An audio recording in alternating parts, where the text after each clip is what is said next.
Hello everyone, welcome to my channel. I hope everyone is having a wonderful day. Before starting the video, please go ahead and hit the subscribe button and give this video a like up. Let's go start now. Eala into MIANI QBUARTERFINALS after BADOSA. Why like TTRs? Alexandra Eala's historic Miami Open run will continue into the quarterfinals. The teenager from the Philippines reached her first Hologic WTA Tour quarterfinal without hitting a ball on Monday as no. 10 seed Paula Badosa withdrew from their scheduled fourth-round match due to a low back injury. Miami draws scores order of play. Wildcard Eala and Badosa were expected to play after both scored dramatic third-round wins on Sunday. World no. 140 Eala topped no. 5 seed and Australian Open champion Madison Keys to continue a best-ever effort for a player from the Philippines in the Open era. Badosa, meanwhile, earned a dramatic 6-3, 7-6-3 win over informed Dubai finalist Clara Tauson, the no. 20 seed, having needed a medical timeout earlier in the match. The 19-year-old Eala, the junior U.S. Open champion in 2022, had never previously won 3 consecutive matches at any tour-level event prior to this tournament, though the walkover from Badosa will not count towards her overall win-loss record. Competing in her 6th WTA 1000 event, Eala will face no. 2 seed and former Miami champion Iga Swiatek in the quarterfinals. Swiatek beat no. 22 seed Elina Svitolina in the late-night match on Monday. Swiatek will be the 3rd Grand Slam singles champion Eala will face this fortnight. Eala already beat 2017 Roland Garros champion Jelena Ostapenko and reigning Australian Open champion Keys in this run, the first 2 top 40 wins of her career. Just fate. Eala advances to Miami quarterfinals after Badosa withdraws. The Florida sun had barely crested over the Hard Rock Stadium when the news broke across the grounds like a quiet wave. Paula Badosa was withdrawing from her 4th-round clash against Alex Eala, citing a lingering injury. There was no roar, no dramatic point, no match of rallies and roars. But there was a shift in the air, because just like that, Alex Eala was into the quarterfinals of the Miami Open. And if it felt surreal to everyone watching, imagine how it felt for her. A step forward, earned through fire. In tennis, not all victories are won with a match point. Some are earned in silence, in weeks of grinding, in the unseen hours, in the long-haul flights and early exits. Eala's run to this stage hadn't been a lucky break. It had been a slow, steady eruption. She had battled through the first 3 rounds with the kind of ferocity only those with something to prove possess.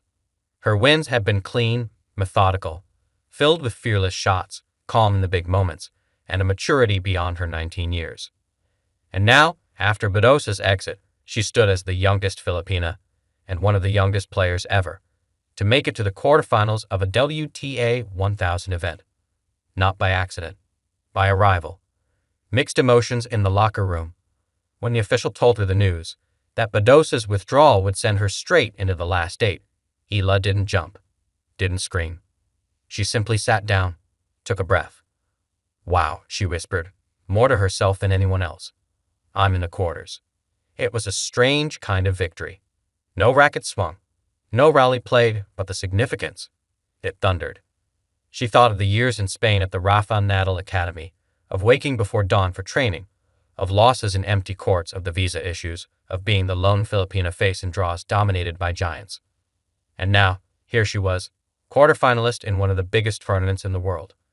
A nation takes notice. Back home in the Philippines, the news spread like wildfire. Social media buzzed. Sports pages lit up with headlines like, "Eala makes Heliasto Ori in NIANI. HEN on the rise Eala into WTA 1000 QERTRs. And ANILA to NIANI. SDR ASEANs." Filipinos love an underdog, but they adore a dreamer who refuses to stop climbing. And in Eala, they saw one of their own. Humble, relentless, and always hungry for more. "Let's go, Alex," trended for hours. And somewhere in the digital chorus, a dream decades of the making beat a little louder. A withdrawal, not a weakness. There will always be critics. The ones will say she didn't win her way into the quarterfinals.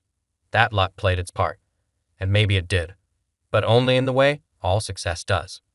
What they don't see is the 3 hard-fought rounds she won before this, the high seeds she upset, the pressure she faced playing in front of international cameras, with the weight of a nation on her shoulders. Eala didn't stumble into the quarters.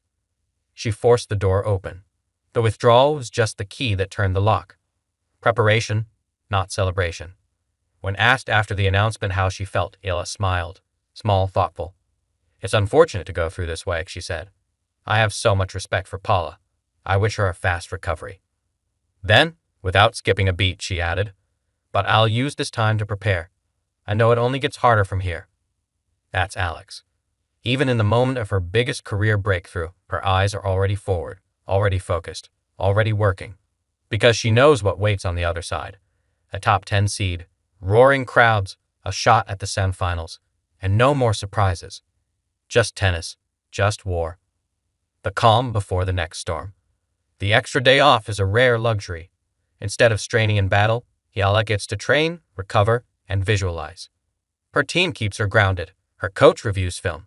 Her phone buzzes with well wishes from everyone, from childhood friends in Quezon City to fellow WTA players texting their congratulations. But Eala? She stays low-key, focused. That's always been her style. "I'm grateful," she posts on Instagram later that evening, her caption short and sweet beneath a photo of her training under the Miami sunset. Quarterfinals. Let's keep going. The quarterfinals. Bigger than a match. When she steps back onto court in 2 days' time, the crowd will roar louder. The cameras will zoom closer. The opponent will be fiercer. But that doesn't scare her, because what she brings isn't just her left-handed serve or her punishing backhand. She brings her story. She brings the Philippines. She brings every little girl who thought a brown-skinned, Manila-born athlete couldn't make it to the biggest stages. And when the match begins, she'll be playing more than for herself. She'll be playing for proof.